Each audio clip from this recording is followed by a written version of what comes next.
Hello, movie lovers. Welcome to Does It Hold Up? Oscar Redux. Over the past couple of months, every week on the channel here, we've been doing videos where I pretend to go back in time and tell you who I think should have won 9 of the major categories at each Academy Awards, starting with the year 2000. We are currently up to the year 2023. We are almost done. We're trying to get this done before the Oscars debut, March 2nd. This coming Sunday. So, we're going to have 2 videos this week. This is the first. We'll have 2024 later this week. With me, as always, is Emily, the disembodied voice. But actually, she has a body because she's going to appear on camera in this episode for pretty much every single category. Yeah, she finally got into if I'm going to watch the Oscars, I might as well just watch all the movies. So she's here for all that. And before that, though, she's always the voice, like normal. So she's going to read you out what category we're doing, who the nominees were, who the Oscars picked, and then I'll come in and tell you who I think should have won. So let's go ahead and get started with whatever the first category is. We are starting with actor in a supporting role. The nominees this year were Brendan Gleeson, The Banshees of Inisherin, Brian Tyree Henry, Causeway, Judd Hirsch, The Fabelmans, Barry Keoghan, The Banshees of Inisherin, and Ke Huy Quan for Everything Everywhere All at Once. The winner, Ke Huy Quan, Everything Everywhere All at Once. This was the right choice. Ke Huy Quan was incredible in Everything Everywhere All at Once. It's well-deserved for a career that started so promising when he was younger, and then for some reason just fell apart. A lot of people weren't casting him in things. He had to work behind the scenes for a lot of stuff. He's finally getting back in front of the camera, and he was a revelation in this movie. So refreshing, and just love seeing him. He absolutely knocked this role out of the park. It's 100% the correct choice, but let's find out what Emily had to say. It is definitely the right choice for Ke Huy Quan. He was phenomenal in this role, was able to portray multiple versions of his character in such a convincing way that, yeah, he definitely deserved this award. Actor in a leading role. The nominees this year were Austin Butler, Elvis, Colin Farrell, The Banshees of Inisherin, Brendan Fraser, The Whale, Paul Mescal, Aftersun, and Bill Nighy, Living. The winner, Brendan Fraser, The Whale. Academy, great job, 2 for 2 here. This is also the correct choice. Kind of the same thing as Ke Huy Quan. He was big early, then got blacklisted, so he wasn't in movies a lot. And now all of a sudden he's making this great comeback. This movie, I'm not the biggest fan of this movie, but I can't take away from the fact that his performance was spectacular. He made me feel so many emotions while watching this movie that by the end, I completely forgot that it was Brendan Fraser. I just cared about that character. So yeah, this is 100% the right choice. But once again, let's check in with Emily and see what she thought. I almost took it away just to give it to Austin Butler because I thought he was phenomenal as Elvis, but I couldn't. Brendan Fraser was amazing in The Whale. He was the only reason that movie was watchable for me. I wasn't the biggest fan of it, but his performance was so good. So yeah, keep it with Brendan Fraser. Writing adapted. The nominees this year were All Quiet on the Western Front, Glass Onion, A Knives Out Mystery, Living, Top Gun Maverick, and Women Talking. The winner, Women Talking. Academy, I can't fault you yet again. Women Talking, I think, is also the right choice here. What a script. That's it. I mean, the entire movie is just women talking. Not a lot of stuff happens, and yet it's completely engaging and mesmerizing.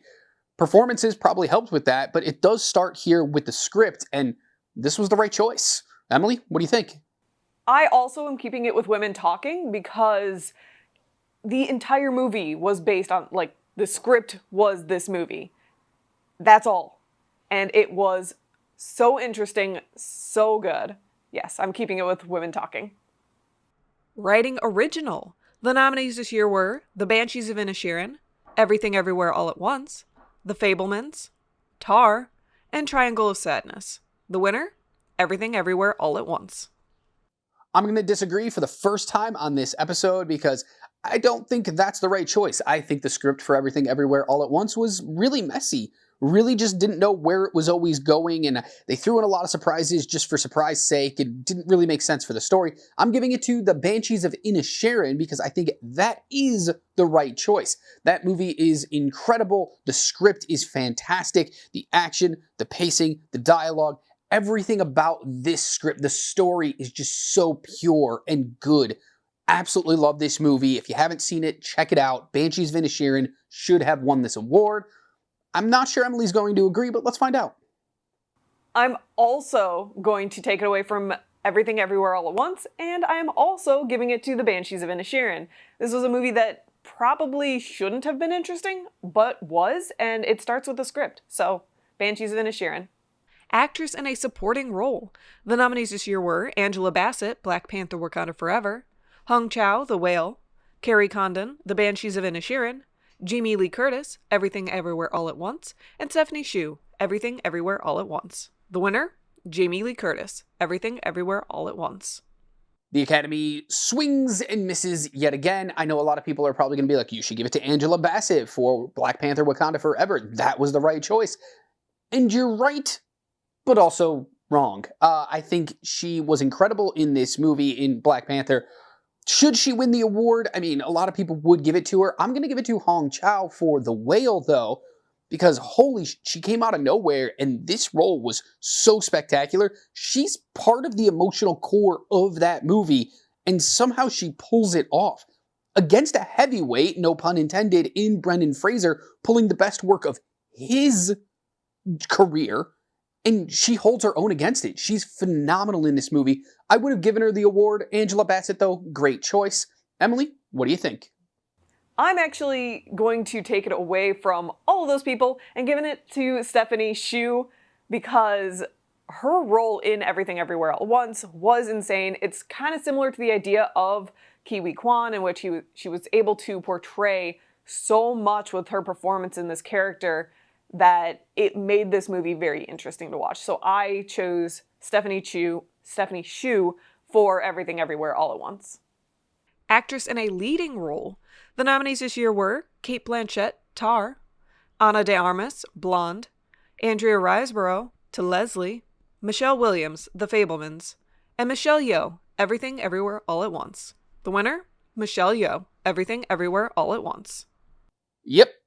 Yep, I don't really have much to say that everybody hasn't said already. Michelle Yeoh is a phenomenal actress who never really got her due in Hollywood. She's been in a ton of good movies over the years. She makes appearances here and there. She was a star before coming to Hollywood, and yet we just never really, I think, respected her the way that we probably should have as, the Hollywood whole. And so for her to get this award is really just a showcase to be like, we see you, we love you, keep doing great things. Emily, do you feel the same?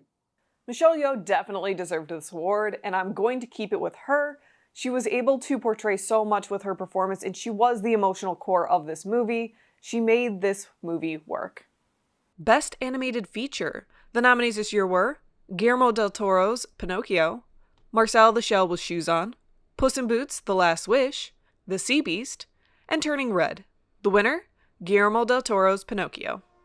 I loved Guillermo del Toro's Pinocchio, but I'm going to take the award away from it. I think it's a great, fantastic win. I absolutely love the movie, but Puss in Boots: The Last Wish is on a whole nother level. Like, this movie is so good and so engaging for adults, kids, everybody, that it is the perfect family film and exactly what you want animated films to be. Something that parents can enjoy because there's this great deep message there, but it's got a lot of fun humor and stuff for the kids.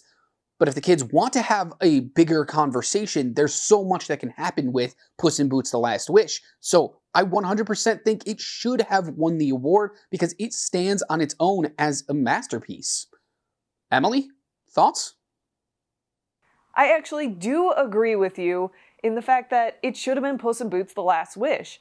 I've actually never seen any of the other Puss in Boots. I've barely seen him in Shrek, but I watched this for this Oscars and was astounded by it. It was so deep and so emotional, and yet was still a kid's movie. I thought it played that balance really, really well, much better than Guillermo del Toro's Pinocchio, which is amazing. Loved it.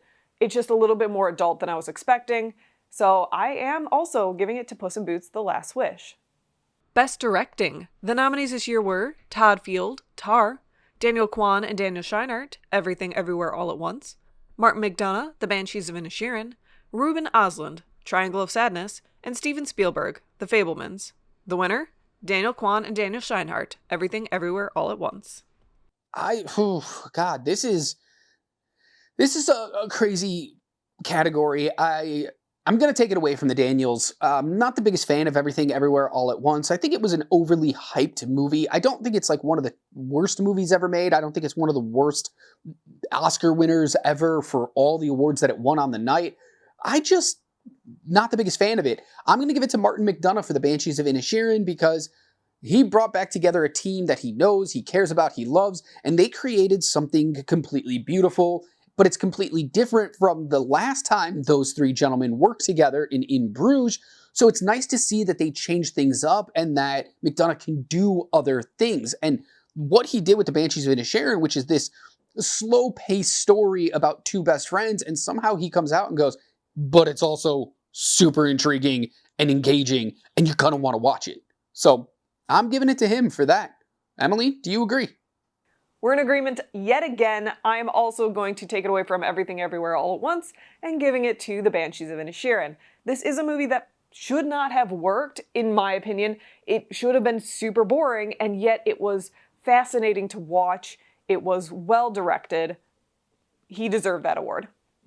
And finally, Best Picture. The nominees this year were All Quiet on the Western Front, Avatar: The Way of Water, The Banshees of Inisherin, Elvis, Everything Everywhere All at Once, The Fabelmans, Tar, Top Gun: Maverick, Triangle of Sadness, and Women Talking.